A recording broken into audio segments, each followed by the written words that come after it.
خوش آمدید میرے دوستو۔ اللہ نے حضرت آدم علیہ السلام کو کن فیکون کے ساتھ پیدا نہیں کیا، بلکہ وقت لگا کر اپنے دست قدرت سے حضرت آدم علیہ السلام کا پتلا تیار کیا اور پھر اس میں روح ڈالی، تو حضرت آدم علیہ السلام اشرف المخلوقات میں آئے، انسان بنے، اور وہاں سے دنیا کا پہلا انسان تیار ہوا اور وہاں سے اس کا کام شروع ہوا۔ تو اگر اللہ نے اپنے دست قدرت سے حضرت آدم کو پیدا کیا تو اس کا حسن کتنا ہوگا، تو اس کی خوبصورتی بلا کی ہوگی۔ پھر اللہ کے نبی نے فرمایا کہ حضرت یوسف علیہ السلام کو حضرت آدم علیہ السلام کی آدھی خوبصورتی ملی ہے، تو پھر حضرت آدم علیہ السلام کتنا خوبصورت ہوگا۔ حضرت یوسف علیہ السلام کا واقعہ ہم بعد میں بیان کریں گے، لیکن پہلی بات یہ ہے کہ اللہ نے اپنے دست قدرت سے جس کو تیار کیا ہو وہ کیوں خوبصورت نہ ہو۔ پھر اللہ نے وہ پہلا انسان حضرت آدم علیہ السلام کو جو تیار کیا تو وہاں سے انسانوں کا سلسلہ شروع ہوا۔ اچھا، حضرت آدم علیہ السلام دنیا کائنات میں پہلا انسان، جب اللہ نے ان کو پیدا کیا جنت سے دنیا میں آئے اور دنیا میں اپنی زندگی گزارنے لگے، اور وہاں پہ انسانوں کی پیدائش کا سلسلہ شروع ہوا، تو حضرت آدم علیہ السلام کے ہاں اولاد پیدا ہو گئی،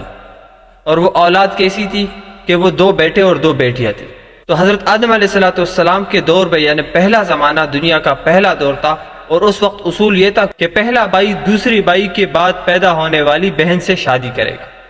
یعنی اگر پہلا بھائی ہے دوسری بہن تو وہ اس سے نکاح نہیں کرے گا، بلکہ پہلا بھائی اپنے دوسرے بھائی کے بعد پیدا ہونے والی بہن سے شادی کرے گا، اور اسی طرح جو تیسری نمبر پر دوسرا بھائی ہے وہ پہلے بھائی کے بعد پیدا ہونے والی بہن سے نکاح کرے گا۔ تو اصول یہ تھا۔ دوسری طرف حضرت آدم علیہ السلام کے بیٹے اور بیٹیاں تھی، ایک کا نام قابیل تھا اور ایک کا نام حابیل تھا۔ اب قابیل اور حابیل کا ایسا تھا کہ قابیل بڑا تھا اور حابیل چھوٹا تھا۔ اب ان 2 بھائیوں میں قابیل بڑا تھا اور حابیل چھوٹا تھا، تو قابیل نے حابیل کی بہن سے شادی کی، یعنی اپنی ہی بہن تھی لیکن وہ حابیل کے بعد پیدا ہونے والی تھی، اور اسی طرح جو حابیل تھا اس نے پھر قابیل کی بہن کے ساتھ نکاح کرنی تھی، اسی طرح جو حابیل تھا اس نے قابیل کے بعد پیدا ہونے والی بہن سے نکاح کرنی تھی۔ تو اسی طرح سلسلہ شروع ہوا، تو قابیل نے حابیل کی بہن سے تو نکاح کر دیا، لیکن حابیل نے جو قابیل کی بہن کے ساتھ نکاح کرنا تھا وہ قابیل نے نہیں ہونے دیا، اور اس پر قابیل جو ہے وہ راضی نہیں تھا۔ قابیل کو یہ بات بری لگی، اور حضرت آدم علیہ السلام کی چاہت بھی یہی تھی کہ بھئی قابیل نے حابیل کی بہن سے تو نکاح کر دیا، لیکن حابیل اب قابیل کی بہن سے نکاح کرے گا، اور اسی طرح دونوں بھائیوں میں لڑائی ہونے لگی۔ جب دونوں بھائی آپس میں لڑنے لگے، اور اس کے بعد قابیل نے حابیل سے کہا کہ حابیل، اگر آپ میری بہن سے نکاح کریں گے تو میں آپ کو قتل کر دوں گا۔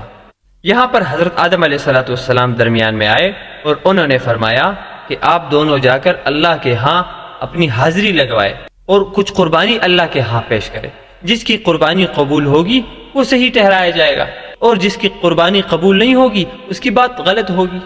اس پر بھی قابیل راضی نہ تھا، اور قابیل نے یہ بات بھی نہیں مانی۔ خیر، بات حضرت آدم علیہ السلام نے بنا لی، اور دونوں بیٹوں کو اپنے ساتھ لے کر حج کے لیے روانہ ہوئے، اور دونوں کے لیے ضروری ٹھہرایا کہ قابیل حابیل کی مال کی حفاظت کرے گا، جبکہ حابیل قابیل کی مال کی حفاظت کرے گا۔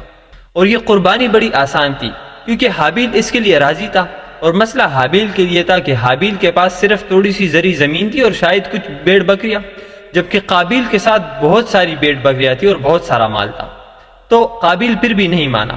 اور حابیل وہاں پہ بھی تیار ہو گیا بات ماننے کے لیے۔ خیر، دونوں چلے گئے حج کے لیے، اور وہاں پہ ایک جگہ پر اپنی قربانی کو پیش کر دیا۔ تھوڑی دیر بعد دیکھا کہ وہاں پر آسمان سے اللہ کی طرف سے آگ کا ایک شعلہ آیا، اور اس نے آ کے حابیل کی جو قربانی کی چیز تھی وہ جلا لی، اور اس کا مطلب یہ تھا کہ حابیل کی قربانی قبول ہو گئی، یعنی حابیل ٹھیک کہہ رہا ہے،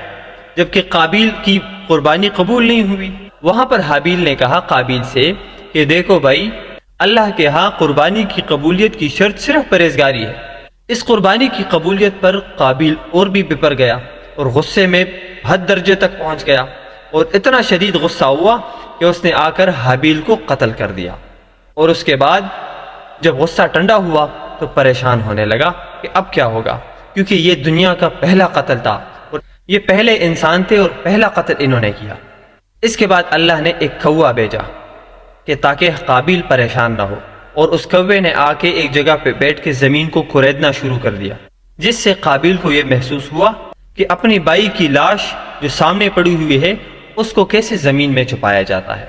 اور ایسے دنیا کا پہلا قتل ہوا اور یہ نظام شروع ہوا۔